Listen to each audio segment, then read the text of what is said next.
there is no material impediments in devotional service. பக்தி துண்டத்திலே எந்த விதமான பௌதிக தடங்கள் இல்லை. First point you should understand. எங்கே இருந்தாலும் கிருஷ்ணாவுடைய கருணையால் நான் டிவோஷனல் சர்வீஸ் பண்ண முடியும். இங்கே இருந்தால்தான் நான் நிறைய டிவோஷனல் சர்வீஸ் பண்ண முடியும், அங்கே போனால் பண்ண முடியாது என்றால் நம்ம கிருஷ்ண மேலே கொஞ்சம் குறை சொல்லிட்டு இருக்கின்றோம். Krishna is not that much person. If I go there, he is not allowing me to do devotional service better. என்றால் கிருஷ்ணாவுக்கு நம்மளுக்கு இது கொடுக்கறதுக்கு அந்த சக்தி இல்லை அவருக்கு. The statement is there is no material impediments in devotional service. Krishna is equal to everyone. Krishna ஒவ்வொருத்தருக்கும் ஒவ்வொரு க்ஷணமும் அவருக்கு சேவை பண்ணுறதுக்கு வாய்ப்புகள் சரியாக கொடுத்துருக்கின்றார். அவங்களுக்கு நிறைய வாய்ப்பு கொடுத்துருக்கா, எனக்கு வாய்ப்பே கொடுக்கவில்லை என்று சொல்கிறது நம்மளுடைய தவறு. கிருஷ்ண மேலே அந்த மாதிரி சொல்லக்கூடாது. அவங்களுக்கு நல்ல வாய்ப்பு இருக்குது, அவங்க பணம் நிறைய இருக்குது, அவங்க வசதிகள் நிறைய இருக்குது, அதனால அவங்க நிறைய இது சேவை பண்ணுறாங்க. என்கிட்ட ஒன்றுமே இல்லை, அதனால நான் பக்தி துன்பம் பண்ண முடியவில்லை என்று சொல்கிறது கிருஷ்ணரை திட்டுற மாதிரி இருக்கும். பக்தி துண்டம் பண்ணுறதுக்கு எனக்கு வாய்ப்பு பகவான் கொடுக்கவில்லை என்று சொல்கிறது கிருஷ்ணருக்கு மூஞ்சில் எச்சத்துப்பின மாதிரி இருக்கும். அதுக்கு மிஞ்சின பாவம் இல்லவே இல்லை. கிருஷ்ணா நம்ம எல்லோரும் பகவானுடைய பிள்ளைகள். கிருஷ்ணா ஒவ்வொருத்தருக்கும் அதிகமாக கம்மியாக பண்ணவே மாட்டார். அவள் பண்ணுறதெல்லாம் ஒன்று என்ன முதல்ல நம்ம பண்ணுற காரியங்களுடைய ரியாக்ஷன் மட்டும்தான் கொடுப்பான். அவங்களுக்கு அந்தளவுக்கு வசதிகள் இருக்குது என்றால் அவங்க நிறைய நல்ல காரியங்கள் பண்ணிக்கிட்டு இருந்தாங்க. நம்ம நல்ல காரியங்கள் பண்ணவில்லை, அதனால் நம்ம வசதிகள் கம்மி. இருந்தாலும் அந்த வாய்ப்பு 2 பேருக்கு சமானமாக தான் கொடுத்தாரு. எனக்கு வாய்ப்பே சரியாக இல்லை, எங்கள் அம்மா நல்லா இல்லை, எங்கள் அப்பா நல்லா இல்லை, அவெல்லாம் வேண்டான்னு சொல்கிறாங்கோ. எப்படி சொல்கிறது சரியாக இருக்கும். கிருஷ்ணா எனக்கு வாய்ப்பு சரியாக கொடுக்கவில்லை. அதில் உண்மை என்ன நான் என்னென்ன பாவங்கள் பண்ணேனோ அதோடைய கர்ம பலிதம் தான் எனக்கு இந்த மாதிரி அம்மா, இந்த மாதிரி அப்பா, இந்த மாதிரி வீடு வந்திருக்காங்க இல்லையா? இதே எக்ஸாம்பிள் நான் இன்னொரு விஷயத்தில் கூட சொல்லியிருக்கிறேன். ஏதாவது சொல்ல முடியுமா? இதே விஷயத்தை நான் சொல்லணும் இல்லையா? லிக்கர் ஷாப்பில் வேலை கிடச்சிது. கரெக்டு. அதுக்கு என்ன சொல்லுங்கள்? கரெக்டு. ஒரு ப்ரீச்சர் வந்து சொல்கிறார், ஐயோ உங்கள் வீடு சரியா இல்லையா, உங்கள் அம்மா சரியா இல்லையா, எங்கள் வீட்டை விட்டு கோயிலுக்கு வந்துடு, ஃபுல் டைம் டிவோட்டி ஆகிடுன்றான். ஏன் அது கரெக்டா? இப்போ நான் சொல்கிறது உங்களுக்கு புரியுதுங்களா? கிருஷ்ணாவே நம்ம திட்டுற மாதிரி இருக்கும். இவனுக்கு வாய்ப்பே கொடுக்கப்பா, இவனுக்கு இந்த மாதிரி அம்மா அப்பாவை கொடுத்துருக்காரு Krishna. Everything is ordained by Krishna. எல்லாமே கிருஷ்ணாவுடைய அருளால் தான் நம்மளுக்கு கிடச்சிருக்கு. நம்மளுக்கு கொஞ்சம் கம்மியாக கிடச்சதுனாக்கா நம்ம நிறைய பாவம் பண்ணியிருக்கிறோம். அதனால தான் இந்த மாதிரி இருக்கும். இருந்தாலும் உன்னுடைய பௌதிக இதயத்தில் வாழ்க்கையில் உங்களுக்கு குறைகள் இருக்கலாம், ஆனால் ஆன்மீக காரியங்கள் பண்ணுறதுல எந்த விதமான குறைகள் இல்லை. எப்படி ஆன்மீக சேவை பணக்காரங்க வீட்டில் நிறைய பேர் கூப்பிட்டு அவன் இலை போட்டு ஃபஸ்ட் கிளாஸ் நெய்யில் தயார் பண்ண பிரசாதம் கொடுக்கலாம். ஏழை வீட்டிலே அது இல்லை. இருந்தாலும் கிருஷ்ணர் அது எப்படி சமானமாக ஏற்றுக்கொள்வார்? நான் சொல்கிறது யார் அன்புடன் மனப்பூர்வகமாக பக்தியுடன் கொடுக்குறாங்களோ, பெரிய பெரிய வீட்டில் பெரிய இலை போட்டி நெய் இதில் கொடுத்தாலும் அதில் அன்பு இல்லை, பக்தி இல்லை என்றால் கிருஷ்ணருக்கு திருப்தி இல்லை. ஏழை வீட்டிலே அது அன்பு இருந்து பக்தி இருந்து சும்மா ஒரு கையிலே கொஞ்சம் கொஞ்சம் பிரசாதம் கொடுத்தாலும் போதும். கிருஷ்ணா சார் பௌதிக காரியங்கள் என்றால் அவங்களவங்கள சுகத்துக்காக, ஆன்மீக காரியங்கள் என்றால் பகவானுடைய சுகத்துக்காக. பகவானுடைய சுகத்துக்காக ஆன்மீக பொருள், பௌதிக பொருள்கள் தேவையில்லை. அதுக்கு என்ன தேவை? நம்மளுடைய கான்சியஸ்னஸ், நம்மளுடைய உணர்வு தான் தேவை. புரியுதுங்களா? அதனால உங்கள் கான்சியஸ்னஸ் கரெக்டாக இருந்தால், எங்கே இருந்தாலும் நான் நிறைய சேவை பண்ணலாம், அங்கே போனாக்கா சேவை பண்ண முடியாதோ டவுட் வரும். You got the point? இதுக்கு மேலே ஏதாவது டவுட் இருக்கு உங்களுக்கு? இது இன்னொரு பாயிண்ட். நம்ம வீட்டில் இருந்தால் நம்மளுக்கு சொந்தமாக பண்ணிக்க வேண்டிய கஷ்டங்கள் கம்மி. அடுத்த ஊருக்கு போனால் அங்கே நம்மளே சொந்தமாக எல்லா காரியங்களும் பண்ணிக்க வேண்டியது. அதனால பக்தி துண்டம் பண்ணுறதுக்கு கொஞ்சம் கம்மியான சமயம் கிடைக்கும் என்றார் அவர். எத்தனை பேர் இது கரெக்டுன்னு சொல்கிறீங்களோ கை எடுப்போம். அவர் சொன்னது ஸ்டேட், இப்போ நான் அவர் சொன்ன ஸ்டேட்மெண்ட் நான் சொன்னது உங்களுக்கு புரிஞ்சுதுங்களா? நம்ம ஊரில் இருந்தால் நம்மளுக்கு பண்ண வேண்டிய காரியங்கள் கம்மியாக இருக்கும். ஏன்னாக்கா பண்ணிகிட்டே இருக்கிறோம் இல்லையா? அதனால பக்தி துண்டம் பண்ணுறதுக்கு நிறைய சமயம் கிடைக்கும். அதே அடுத்த ஊருக்கு போனால் நம்மளுக்கு வேலை நம்மளே பண்ணிக்கணும், நிறைய சமயம் வீணாயிடும். அதனால பக்தி பண்ணுறதுக்கு, பகவானுக்கு பக்தி பண்ணுறதுக்கு சமயம் கம்மியாக இருக்கும் என்றார். எனக்கு உங்கள் ஸ்டேட்மெண்ட் எனக்கு புரியவே இல்லை.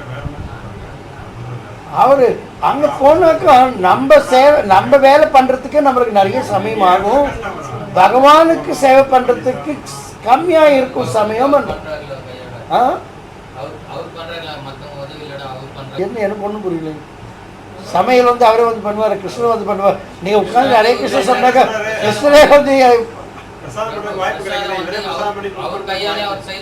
இது கொஞ்சம் 30% அவர் லைனில் வந்தார். சரவணன் 30% லைனில் வந்திருக்கிறாரு. இது மாதிரி யாராவது இன்னும் கொஞ்சம் அதிகம் பண்ண முடியுமா? அது 30% சரவண அதிகத்தில் வந்துட்டாரு. நம்ம எங்கே இருந்தாலும் எந்த காரியம் பண்ணாலும் அந்த காரியம் பகவானுக்கு சேவை மாதிரி நம்ம மனசை, நம்ம உணர்வை நம்ம மாற்றிக்கணும்.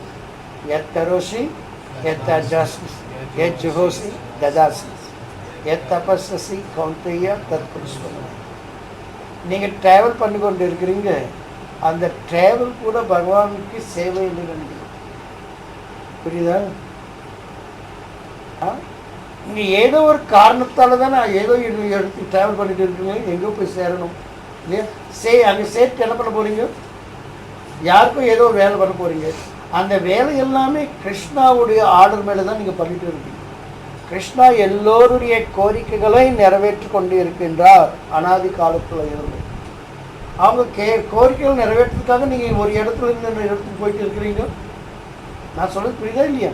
நம்ம எந்த காரியம் பண்ணாலும்,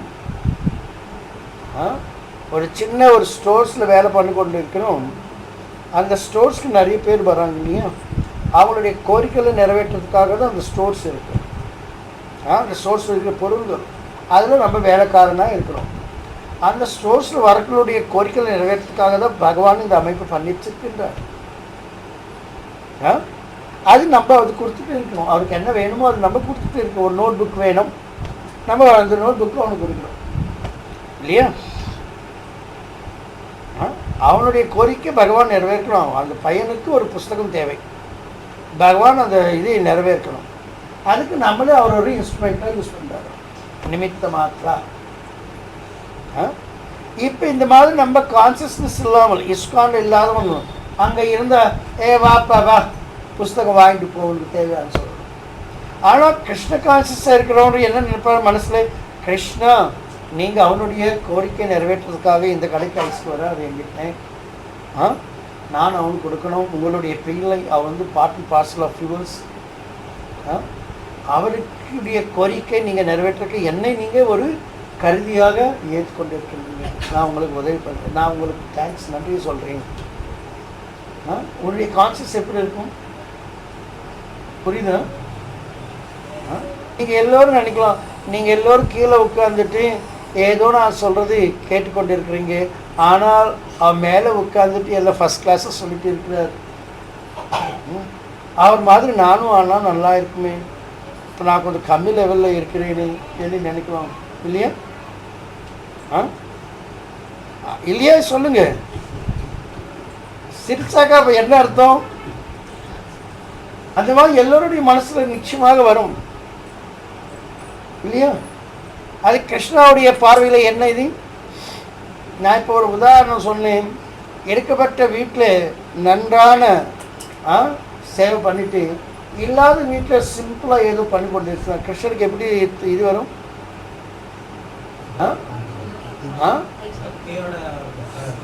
அவங்களுடைய கான்சியஸ்னஸ் எந்த லெவலில் இருக்கும்? இப்போ நீங்கள் கான்சியஸ்னஸ் உங்களுக்கு என்ன மிஞ்சி நீங்கள் போகலாம். அப்படி என்றால் நீங்கள் மனசில் கிருஷ்ணா உங்களை பற்றி புரிஞ்சு கொள்றதுக்கும் உணர்றதுக்கும் ஒரு வாய்ப்பு நீங்கள் இவர் மூலமாக எங்களுக்கு கொடுத்துருக்குறீங்க. அந்த வாய்ப்பை நான் மிஸ் பண்ணக்கூடாது, பயன்படுத்திக்கணும், ஃபுல்லாக பயன்படுத்திக்கணும். உங்களுடைய கருணை இவர் மூலமாக எனக்கு கிடைக்கணும் என்று அட்டென்டிவாக கேட்கணும். சொல்லுத புரியுதுங்களா? பை சான்ஸ் நான் ஒரு அகந்தையுடன் பாருங்கள்லாம் என் கீழே உட்காந்துட்டு இருக்கிறாங்கோ, நான் இவங்களுக்கு எல்லோருக்கும் சொல்லி கொண்டு இருக்கின்றேன், ஆஹா நான் எவ்வளோ பெரிய அறிவாளி. அந்த அகந்தையுடன் நான் உங்களுக்கு சொன்னால் நான் பண்ணுற காரியம் பகவானுக்கு திருப்திகரமாக இருக்குமா, நீங்கள் பண்ணுற காரியம் திருப்திகரமாக இருக்குமா? இல்லையா? அதனால பக்தி துன்பத்திலே அதிகம் கம்மி என்ற பேதம் இல்லை இருக்க. எந்த வேலை பண்ணாலும் அவன் எந்த உணர்வுடன் பண்ணிக்கொண்டு எந்த லெவல் ஆஃப் கான்சியஸ்னஸில் பண்ணிக்கொண்டு இருக்குன்னான்னு பார்க்கணும். பாடி லெவலில் பண்ணக்கூடாது, அதுக்கப்புறம் மன லெவலில் பண்ணக்கூடாது, புத்தி லெவலில் பண்ணக்கூடாது, ஆத்மா லெவலில் பண்ணணும். யார் ஆத்மா லெவலில் தொடப்பம் எடுத்து வீடியாக கோயில் பெருச்சிட்டு இருந்தாலும் அவனோட ஆத்மா லெவலில் இருந்து அவன் பண்ணாக்கா அவர் தான் கிருஷ்ணாவுக்கு அதிகமான திருப்தி கொடுப்பா. ஆனால் நான் பிராமணர் ஆகிட்டே பகவானுக்கு நான் விஞ்சாமரை வீசிட்டு இருக்கின்றேன், எத்தனோ பேர் வந்து என்னை பார்த்து கொண்டு இருக்கின்றா, நான் பிராமணன் ஆகிட்டேன், பிராமணத்திட்டு கொஞ்சம் அப்படி எப்படி தள்ளி எல்லோரும் தள்ளி போட்டு நான் பிராமணன் பண்ணிட்டு இருக்கிறான். 2 பேரும் வேலை பண்ணி கொண்டு இருக்கிறான். இவன் தொடப்பம் எடுத்துட்டு பெருக்கிட்டு இருக்கிறான், சாமரை விஞ்சாமரை சாமரை வீசிட்டு இருக்கிறான். பகவானுக்கு யார் திருப்தி அதிகமாக கொடுப்பான்? அப்படி என்றால் நம்மளுடைய கான்சியஸ்னஸ் நம்ம எந்த வேலை பண்ணி கொண்டு இருக்கிறோமோ அதை பார்த்து கவலை இல்லை. புரியுதுங்களா? எங்கே இருக்கின்றோமோ அதை பற்றி கவலை இல்லை. புரியுதுங்களா? நம்ம எங்கே இருக்கிறோம் நம்ம கான்சியஸ்னஸ் அந்த லெவலுக்கு கொண்டு வரணும். அப்போ அதுவே நம்மளுக்கு பிருந்தாவனமாக மாறும். இப்போ நம்ம கதைக்கு வரலாம்.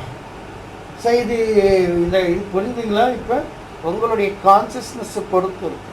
உங்கள் கான்சியஸ்னஸ் அந்த அளவுக்கு வரவில்லைன்னாக்கா கொஞ்சம் கீழே இருந்து லெவலில் பார்த்துட்டு அது நம்ம பண்ணலாம். பகவத்கீதையில் கூட 12வது அத்தியாயத்தில் கிருஷ்ணா சொல்கிறான், ஐயா எப்போதுமே என்னையே நினச்சிட்டு இருங்கோ. அது ஃபர்ஸ்ட் ஸ்டேட்மெண்ட். செகண்ட், அந்த மாதிரி உங்களால் பண்ண முடியவில்லை என்றால் நீங்கள் பண்ணுற காரனுடைய பலிதத்தை எல்லாமே எனக்கு கொடுத்துடுங்க. நீங்கள் வேலை பண்ணுங்கோ, அதே பலமெல்லாம் எனக்காக பண்ணுங்க. அதுவும் பண்ண முடியவில்லை என்றால் அதை ஒரு சாய்ஸ் கொடுக்குறாரு. நம்மளோட லெவல் ஆஃப் கான்சியஸ்னஸ் எந்த லெவலில் இருக்கோ அதில் பண்ணு, அதிலே பண்ணி இதாகிட்டாக்க நீ மேலே இன்னொரு ஸ்டெப்பு போக. ஒரு லெவலில் நம்ம வேலை பண்ணி கொண்டு தான் அந்த லெவலில் நம்ம பர்ஃபெக்ட் ஆகிட்டாக்கா எலிவேஷன். அதில் பர்ஃபெக்ட் ஆகவில்லைன்னாக்கா எலிவேஷன் ஆகாது.